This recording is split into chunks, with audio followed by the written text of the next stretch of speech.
Sen benim bitmeyen mavi rüyam,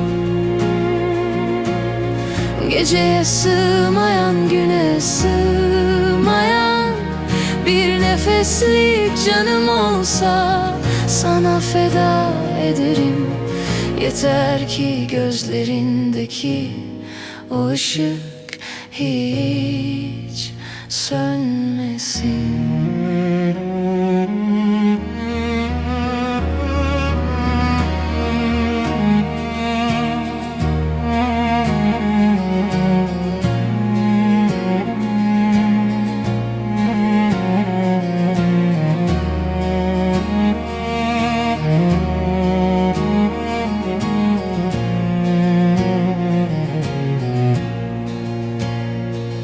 Mevsimler değişir, solar çiçekler, vakit geçer.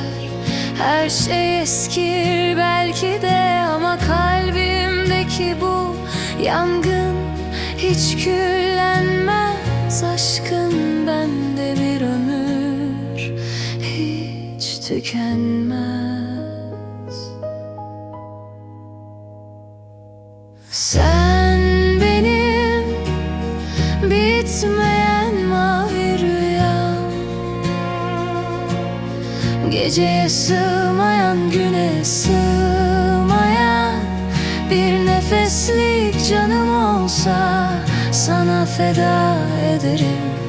Yeter ki gözlerindeki o ışık hiç sönmesin.